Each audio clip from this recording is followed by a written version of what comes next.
Hi, welcome to the latest edition of the Mastermind for Business podcast. I'm Mark Creedon, your host. If you are looking to hire somebody new in your business, or you're thinking that, maybe somebody's leaving, or maybe you need to grow and expand, then you are in the right place, because joining me in the podcast studio today is Deon Haar from Talent United, and Deon's going to be talking about that point. So you're in the right place. Let's get that underway right now.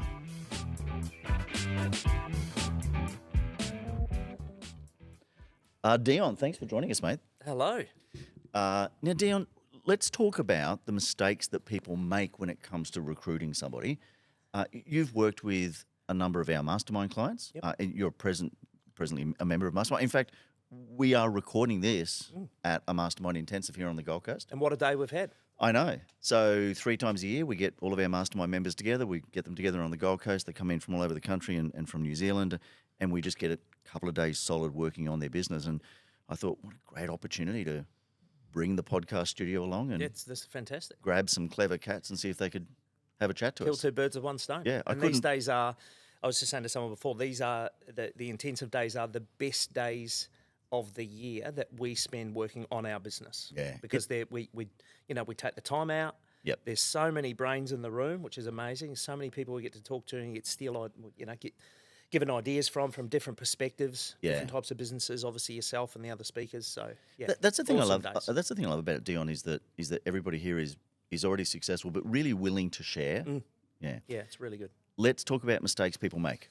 What do you reckon it would be the number one, or at least the first one that comes to mind for you for people making mistakes when it comes to recruiting?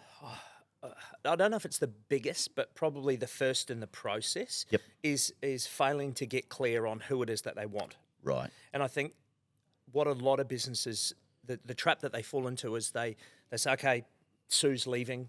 Yep. What do we need? Oh, God, and it's all panic stations and everyone's very strict. Oh, well, we need another one. We need another Sue. We need someone else just like that. Yep. And quite often that is the ideal time to look at both the job and everything that the job encompasses and the person who does it and Yep. say, is the right thing for us to do to just push forward with the status quo? Or is it a time for us to maybe rejig the role around, bit of a reshuffle, Yep.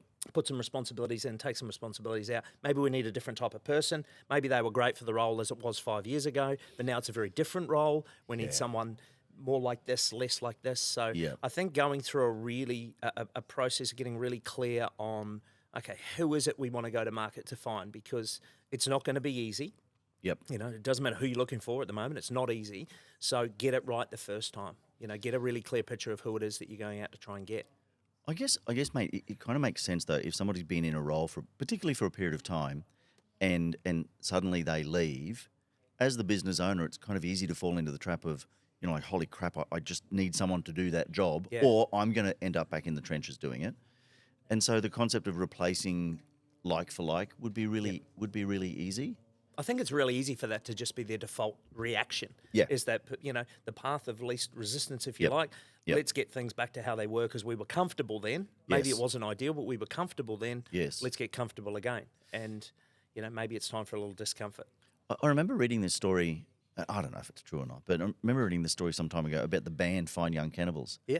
And so they had a number of lead singers, and so they kept replacing like for like, and it didn't work. And then one day they said to him, we really need a guy who sounds like this bloke. Yeah.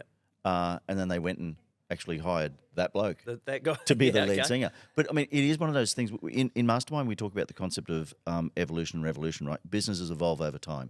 Yep. And sometimes they don't evolve according to a plan. They just evolve to meet a need. And so if you can get to the point where you ask yourself this question, if I close the door tomorrow and open it the next day, what would I do? Yeah. Who would I re-employ? Yeah. Who would I work with? What service or product would I continue to offer? And I think that's a great way of thinking about recruitment as well, isn't it? Yeah, I think as a business owner or a hirer, it can be a relatively stress-free time to do it. Yep. Because it is easier to change a role when it's vacant. Yeah. Put, as I say, put some more bits in, take some bits out. Yep. If you decide you want a different type of person, well, that's obviously the ideal time to make that change. Yep. Is when the role's vacant, you refill it with who it is you need. So I think it is very easy.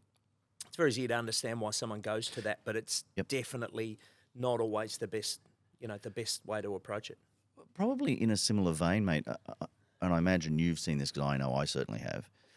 Not only do people sometimes just employ someone just like the person that they're replacing, but often they try and employ someone who's just like them. Oh, yeah. It's even worse. Yeah. I think it's even worse. Yeah. Sometimes, yeah, for sure. Because I've certainly, worked with clients in the past, and they've gone, why did you hire that person? I really liked them. Yeah. They reminded me of a younger me. Of a young me. Yeah. You don't need another you in the business. Yeah. That's not what you We need. probably need one less you. Yeah, that's right. Yeah. But it's about understanding. I mean, I always think that I try and hire people smarter than me, which is it's a pretty low bar, so it's not that hard. But hire people who are smarter, but hire people whose strengths are my weaknesses. Absolutely, yeah. Yeah. But there's no point everybody being good at the same thing. No, 100%. Okay, so they hire the same. They don't stop and look at. What do I they do guess instead? the mistake they're making is that they don't stop and take a good, clear look at what it is that they had and what do they need moving forward. Yep. So they just go, well, we'll get another one of the same. So I think really take that time to look at what you need done in the job, Yep. and then extrapolate that out to, okay, well, who's the best person to do that? Yep. You know, Yep. a role might have, I don't know, it could be an accountant, and the shape of your business has changed in such that you need someone to do a lot more client contact. Yep. So you're not going to replace someone. You're not going to replace a really introverted person that you had who was, devastated at the thought of dealing with clients with someone who's just the same. Yeah. You need to hire a different type of person. So you got to get really clear in that because, as I say, it's hard finding someone for the right role. So you want to go out to market looking for exactly who you should be looking for. I guess, mate, that is also the role of a good recruiter, though, isn't it? Yeah, it is. Yep. And that's the difference between a recruiter and an order taker. 100%. Yeah. Because I know that, you guys are hiring somebody for us at the moment at a C-suite level. We probably spent more time with your business partner, Gary, talking about what we were looking for than we have actually interviewing candidates. Yeah. Because he was just so thorough about getting out of me what it was that I was looking for. Yep. As opposed to, I know in the past, we've sort of contacted a recruitment company and they've gone, hey, what do you need? Oh, we need this. Okay, great. Just send us the details send us a job description. Yeah. And how much money you're prepared to pay, and we'll find you someone. Yeah. It's like we tell clients sometimes when we're recruiting for them, the reason that we interview candidates is not because we want more people to talk to. It's because we want to pull out as much information as we can to give you that's not in the resume. Yeah. And it's exactly the same when you're taking a brief from a client. We want to know everything that's not in the job description because it is, by its very nature, it's a very mechanical document about this is what needs to be done and this is how it gets done. Yeah. There's no other stuff in there that tells us about the person, what they might be like as a person, their drivers, their motivators, who's going to fit, who's not. Like all that stuff is super important. Yeah. And when you just get a job description, it's like, well, what am I going to do with this? Like it's important, but it's a quarter of the process. I guess also, like when you're looking at candidates, there's one aspect is their technical skills, but the other aspect is because when I employ, I'm trying to employ for as much longevity as I possibly can. So technical skills is one thing, but what they're really looking for in a position.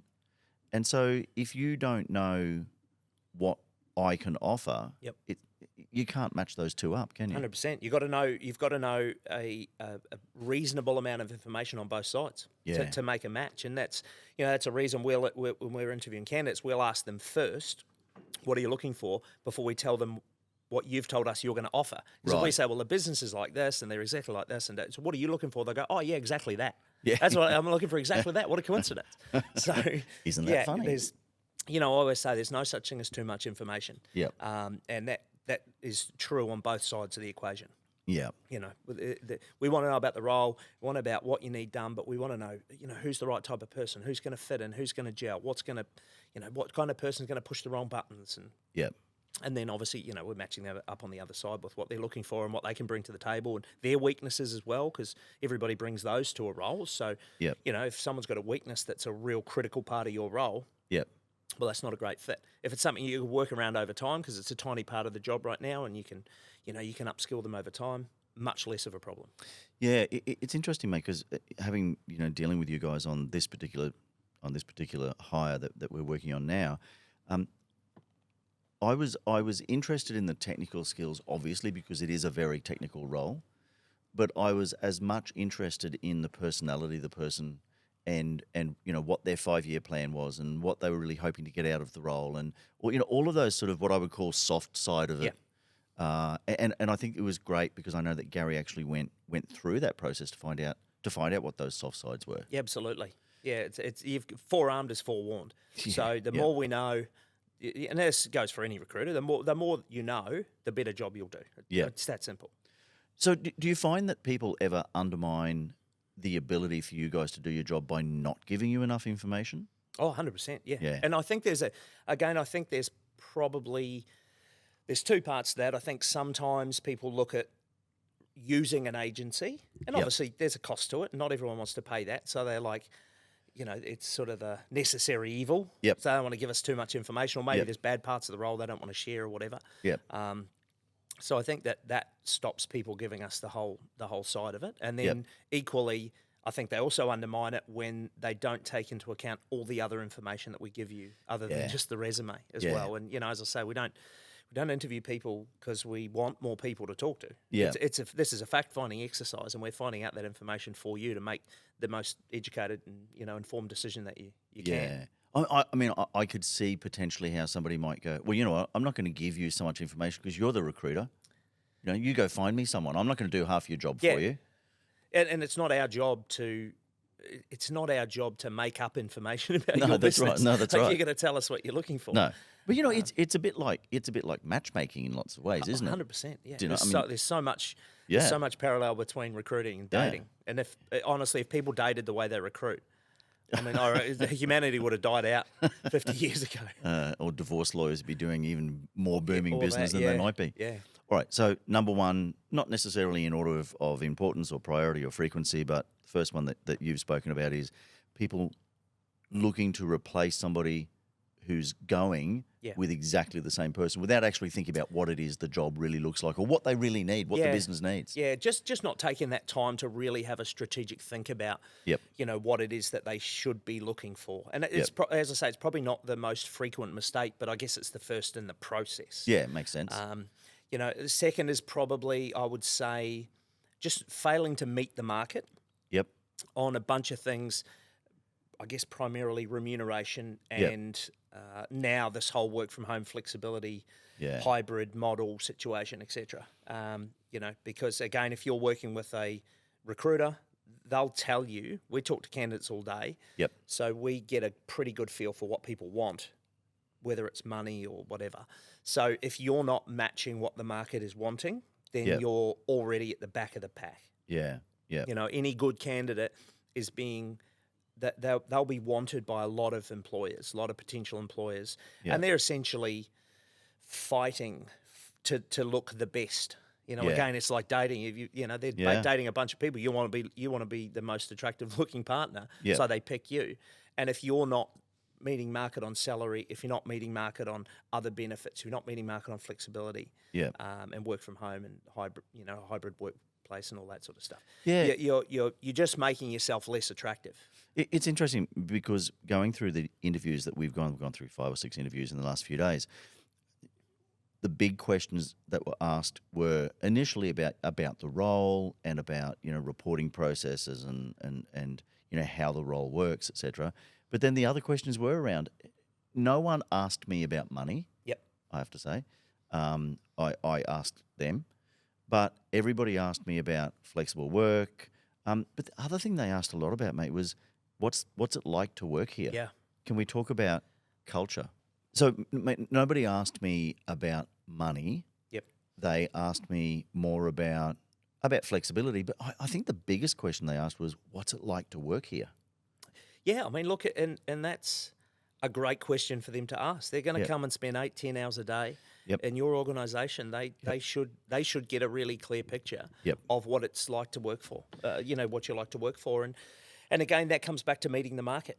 What is it like there? What is it like to work there? Yep. Is it is there flexibility? Is it fun? Do people feel respected? Do they feel valued? And obviously, they're asking you, so you're significantly biased in the process because you want to look as good as you can. But you've got to be providing an employee experience Yep. we call it employee value proposition, that is competitive with everyone else out there. Because Yeah. if they're asking you that question, again, they're asking asking everybody. they're interviewing that same question. And I guess, mate, unless you're at the point where you're, like an employer of choice, where you are, whoever, Nike or whoever it might be, that people Google, people really want to come and work there, Meta or whatever it might be, they really want to come and work there. Unless you've actually reached that stage, then you've got to prove yourself as well, haven't you? You've got to fight it out for sure. Yeah. Yeah, absolutely. And that's, that's probably another thing, moving on from, so I wouldn't say it's one of the big mistakes people make, but it is something that they overlook is, when we're asked that question, how do we sell? What's in it for them? Yeah. What's in it for the person interviewing? What's in it for the potential employee? Because it's a significant part of their life. It's funny, mate, because it's one of the things that I really focus on and I like. I mean, we've said to all the candidates, for example, we appreciate the fact that their families lend them to us for 40 hours a week. Yep. Sometimes more. Yep. And so we want to make sure that we're quite family oriented in our business. We have dinners and family come along. We have Christmas parties and we have Santa and we want the kids to come along and all of those sorts of things. It often amazes me that people don't see that, because to me, in lots of ways, that's part of the fun part of running the business. Yeah, I've never heard it put quite like that their families lend them to, but they do, absolutely. No, they do. And they're spending a significant part of their life in your organisation. And I think, just from a human perspective, we owe it to these people, and we owe it to our teams to make that as enjoyable and positive and rewarding and fulfilling as it can possibly be. So I know it's a bit of a hackneyed phrase, but something that in these interviews that we're running, we kept using that we work hard and play hard. Yeah. So we're very happy to work hard. We're very happy to expect everybody to work hard, but we know how to play hard as well, and we expect them to be able for us to allow them to play hard and to create the opportunity and the environment, et cetera, that does that. What's another mistake you see people making? What would be the third one? So not getting clear picture who you want, not meeting the market. Probably I would say the third one is not looking at and then delivering a really positive candidate experience. Yeah. I think people think, well, we've got to look at our employee experience. So what happens on day one? We do this, we do that. They meet Mark, takes them out for a coffee. They run around the office. They meet the team. We give them a goodie bag with some branded merch on it. But the candidate experience started 50 steps ago. It started when, if there's advertising put out or whatever, it starts when they start reading that ad. Because they're already forming an opinion of what it's like to work there. And it's something we say to our clients a lot, if you're going to use a recruiter, us or anyone else, the very first interaction we have with these people is starting to set what it's like to work for your brand. And the interviews, how professionally, whether it's us or it's you directly, how professional we are in terms of setting appointments. Yep. For interviews, do we make those appointments? Yep. Do we make them feel comfortable? Do we interview them well? Are we considerate? Yeah. And then on and on and on as we go. Are we flexible, or do we say, no, you have to come in here on Thursday at 3:00? Yeah. And they have to organise, whatever, after school hours care or something for their child. How are you setting what it's like to work for Metropole, Mastermind, right back at the start of the process? Because every little bit counts. Every little touch point counts. It's interesting. I have to say, I hadn't thought of it like that. One of the things that we've sort of introduced, certainly into the Metropole group, is a much better onboarding experience. Yep. I read the book The Power of Moments, and in it they talk about this situation where, somebody turns up for work, and this is the typical experience, right? They turn up for work on day one. The manager that's supposed to be looking after them, well, it's actually his or her day off, and nobody told them they were coming in, and so they just get sat at a desk, and then they get handed a manual. Well, look, just read through the employee handbook. And they get worried about the fact that there's 45 pages there on sexual harassment, and then they get shown around the office, and everybody who meets them is just annoyed because it's interrupting their day, and then they meet George, and they realise why there's 45 pages on sexual harassment in the workbook. Not George again. Yeah, that's right. Yeah. So one of the things I've really focused on is making it an experience when people first start. There's a gift on their desk. We're really welcome, and I always say to the other directors, they were lining up their first few days with induction training. I'm going, no, that's not what we do. Let's get them settled in, show them where. let's show them the really important things, like where the best coffee is Yep. near the office, Yep. where to get a good breakfast, the fact that we have a little pantry in the office if they forget lunch or brekkie or things like that. Really get them settled in. But I hadn't thought of going back and doing that at the interview stage. It all starts. It all starts so much earlier than you think than you think it starts. And as I say, all those little touch points around, if we're reaching out to someone directly, we're already the first thing we're doing is telling the Metropole story. Yeah. Yeah, we're working with this client. We've worked with them for X number of years. They're really good for these reasons. And people think, oh shit, this sounds really good. Yeah. This sounds like a really good company that these guys are representing. Yep. And then how professionally we treat them is also a reflection on your brand because, you've trusted someone to go and do your recruitment. Yeah. If the company you've trusted is doing a good job of it, well, that's also, I think that also reflects very well on you as well. But Yeah. it starts well before well before day one. And you're right. And, there's a difference between, I think a lot of organizations think induction is training. Yes. And induction is not. Induction is inducting someone into your organization. Yeah. Training, because training can get pretty boring pretty quickly. Yep. Right? But your induction should be anything less than boring. Oh, to me, the induction is like inviting somebody into your family. Yeah. Inviting them into your home. I mean, we often talk about the Metropole family and that to me that's a big part. When somebody starts with this, it's about welcome them. Again, show them where the great coffee is. Show them we've introduced them to the people, but not just this is Caroline, but Caroline, have a chat to them, talk to them about what they do, get to know who's who in the zoo, understand, how things work and why they work, and get a bunch of questions out of them and really make them feel comfortable so that when they go home at the end of that first day, we often sort of make a joke as they're going home the first day, I always go, how was today? Yeah, I liked it. So are you coming back tomorrow? Yeah. And they go, yeah, of course I'm coming back. I mean, but that's really all a part of the plan as well, is just to let them know that we really want them to come back the next day. Yeah, of course. You've invested a heck of a lot of time and effort and energy to get them to that point. So, whenever we talk to a candidate and they've had their first day or their first week, if it's been positive, which thank goodness, far more often than not it is, the first thing they always say is, "Oh, they were so welcoming. They were so welcoming." Yeah. But they just want to be, like you say, they just want to be welcomed into your organisation. Yep. They don't want to be given a manual. No. Stuck in a cubicle with a manual. No. And read all the technical parts about how to do some job. For a start, they probably know how to do the job for a start. So you're just ramming down their throats. Well, this is how we do it, so you better do it this way. Yep. Show them some love. Like you say, show them around. Treat them. Make them feel, because they're still going. Yep. They've signed the contract. They've done all that. They've got all dressed up. They've come in on day one. Yeah. But there's still that sort of cognitive dissonance around, Sure. have I made the right choice I'm here? not sure. Like it looks good. But, Bit of buyer's remorse, maybe, potentially. At the end of the first day, they're like, this is great. I reckon I've made the right choice here. It's interesting, Deon, because one of the things that we used to do is when we hired someone, and I only found this out, but we would send them an email a few days before with all of their employment paperwork and all the things they needed to fill out, and I had to go, no, we're not doing that anymore.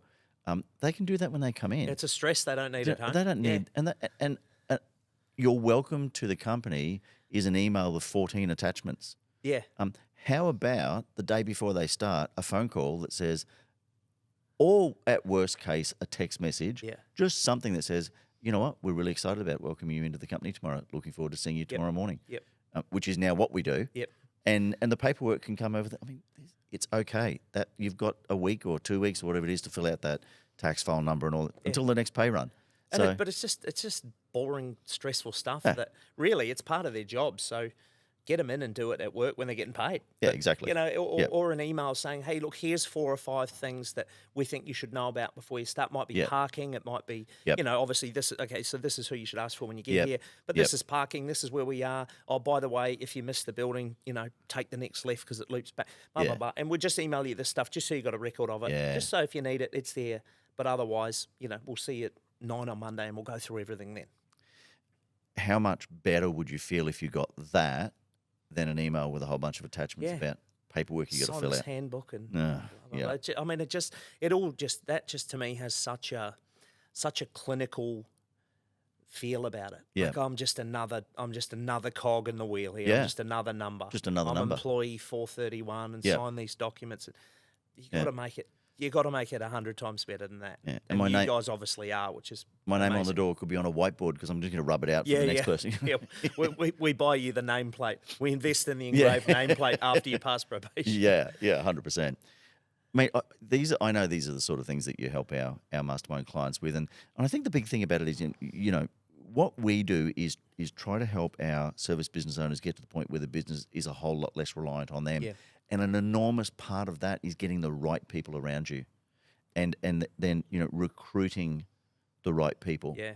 And having dealt with recruiters not pissing in your pocket, the reality is there is such an enormous difference between a recruiter and an order taker, and I think the listeners have certainly heard that today. Quick recap on those three biggest issues, mate. Yeah, number one, just take a really clear strategic look at the role. Yep. And the person that was in it, and get a really clear picture around who it is that you want to go to market for, because whether you're going to use a recruiter, you're going to do it yourself. Yep. So important that you know that. Secondly, meet the market on all aspects of the role. Yep. So whether it's the remuneration, Not just money. not just the money, but Yep. definitely the money. Yep. Because it's hard.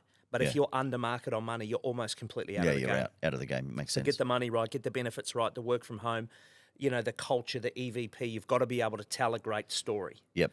To someone about what it's going to be like to work there. And then thirdly, just understand that every single little touch point that they have with your business starts to form their opinion on what it's like to work for your organisation. Yeah, I love that. And just treat them, just treat them really warmly right from the outset. Yep. Treat them professionally.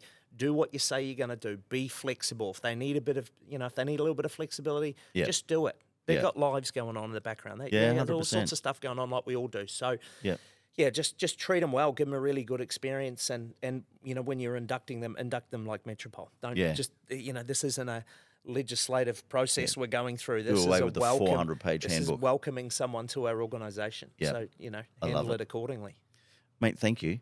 It's Awesome. absolute Always pleasure. good to have a chat. It's been an absolute pleasure. Guys, these are the sort of things that we teach our clients in our Mastermind Business Accelerator program, which is designed to help service business owners and professionals in private practice to actually build a business, not just a job, right? So that you've got the right people coming in, taking on part of your role so that you can get some more time, money, freedom, and not have a business that's so reliant on you.